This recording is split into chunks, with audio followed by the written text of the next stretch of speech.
104.7 The Cave. I'm Mike the Intern in the studio with Jay Stevens this morning for Rip It Apart Wednesday, where we rip it apart. Yeah, that's Ta-da! right. And then put it That's why they pay me the big bucks. Right He's there. got it right. 4 months in, and he's finally getting Yeah, on the program. We are going to discuss today We Are the Champions by Queen. Sweet. I almost thought it was Bohemian Rhapsody. See, I almost got the day correct. Have we done I was Bohemian? about to start singing. Have we done Rhapsody. Bohemian before? I don't think we have. I don't know if we have either. I know we did. We did a Queen song before. I can't remember what it was. I think it's like You're My Best Friend or Somebody to Love. Under Pressure. Under Pressure. That's we what do we Under did. Pressure. Really? I think that's what we did. Yeah! I think that is what we did. I can't remember though. We Are the Champions. Anyway, yeah, this song is off the album News of the World, and most of the time people play We Will Rock You, then We Are the Champions. True. We Will Rock You is really cool, but it's mainly just a pump people up song. Chant. And we Are the Champions is interesting for many reasons. I guess a lot of the songs that Queen wrote, Freddie would go in there and just kind of create a song based on vocals and piano, and then the rest of the band would come in and just kind of Fill in the blanks. find out where they fit. Right. So we'll start with that. We'll start with the piano and the awesome jazz chords and stuff that Freddie plays in this. I just really love the arrangement of this. There it is. It's nice. Pretty. For someone that really wasn't, I don't think he was really classically trained, was he? I mean, on a vocally, I think he just kind of figured it out as he went. Yeah, that's the way to do it. And for someone that did that, he was extremely knowledgeable about what he was doing, So good. And it is. It's literally like when you think of someone getting a big award, Yep. Here it is. Thank you. Yeah, Jay Stevens. exactly. The award for the most awesome guy in the world. It's synonymous with that. In your mind, if you ever get something big, especially guys that are in rock and roll, they think, in my mind, this is what goes off. Yeah, it's like roses are being thrown on confetti you, is falling down flashes on me. of cameras, Bras are everyone's saying- flying everywhere. Well, yeah, to each their own. That's what I would like, but we do have lady listeners that might not be happy with the bras being thrown at them. And with that, we will get to part 2 of Rip It Apart Wednesday on the way next on 104.7 The Cave.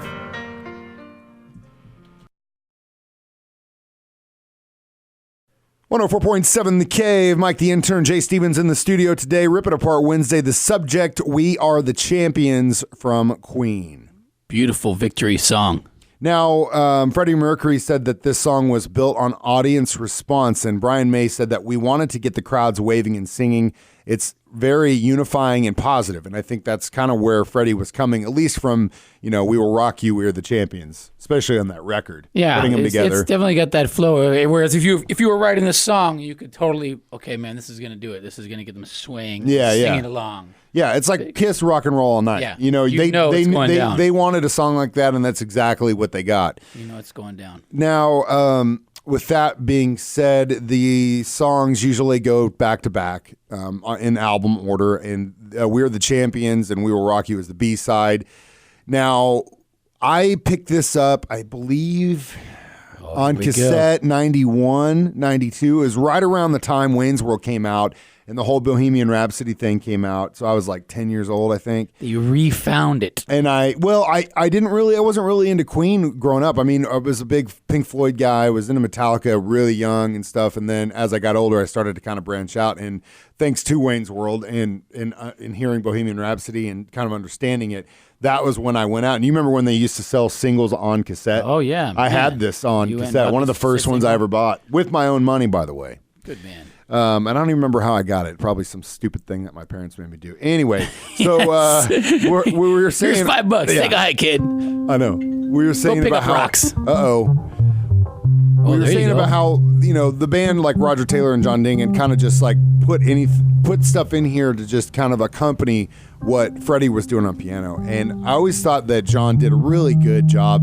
as a bass player playing not just 104.7 The Cave, Jay Stevens in the studio, Mike the Intern, Rip It Apart Wednesday. We are the champions. Yes, we are. We are the champions. Now, in 2011, a team of scientific researchers concluded that this song was the catchiest song in the history of pop music. What? Yeah, seriously. We really? Unfortunately, it never hit number 1 on the charts in any major market. But the doctor in charge of the study said that every musical hit is relevant on maths, science, engineering, technology. Wow, physics, that's pretty deep. Frequencies of the sound. They determine pitch and harmony. And I really would have thought it was "Don't Stop Believing." It could have been. I really would have. If you would have said the scientific most catchiest song, I would have said "Don't Stop Believing," and I would have said "Living on a Prayer" is number 2. It makes sense that this band has a guitar player who's an astrophysicist, and that's and an awesome mop head like me. Yeah, yeah. I mean, that dude's got a good fro going on. That's true. He does. He has one of the greatest hairs in rock. So, and a singer that wore shorter shorts than I have ever worn. Yeah, and they didn't use anything that added, stuff to make this more catchy. And they said that they discovered that there's a science behind the sing-along and a special combination of neuroscience, maths, cognitive psychology, which, like we were saying earlier, when you think about this song or you're hearing it, you're like, oh my God, the roses are getting thrown on me. And I think that's kind of how it fits. When was this song released? It came out, I believe, News of the World was 77. So they left out one important factor in their scale. What? Drugs. Yeah, well, that's true too. So guitar. There is some incredible guitar parts on this thing, and it's real simple. And like we were saying, they kind of just fit into the part. But Brian May, seriously, guitar tone, it's him. Every time. One note, it's him. I mean, partly in fact because he built his own guitar with his dad out of like a table. Yes. I mean, that thing must have been stupid. Yeah.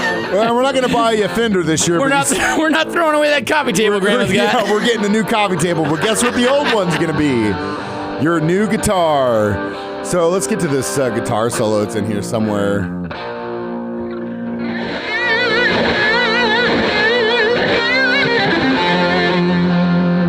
And it's such cool licks, man.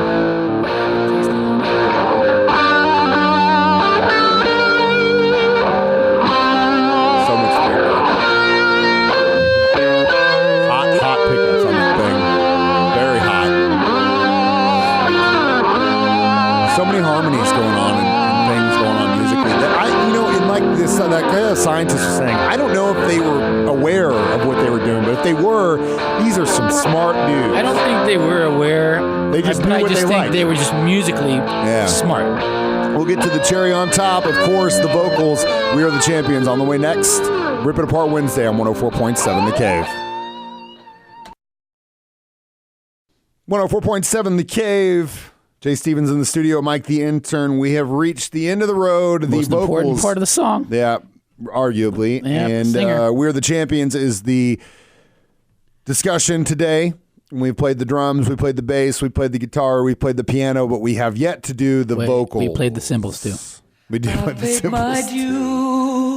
So there he is. Now, extra teeth in his mouth. Did you know this? He had 4 extra teeth in his mouth than other humans. Yeah. You know that one of the most demanding vocals that he ever did was this song. And that at a certain point, the highest point is a C5. That he not only just like belts out, but he also does the falsetto. So the falsetto, I guess, would be the easiest part. But belting it out. But I've come through. And I need to go on. We are the champions. We could literally sit here and listen to him do this. And we no auto-tune. Keep on fighting till the end.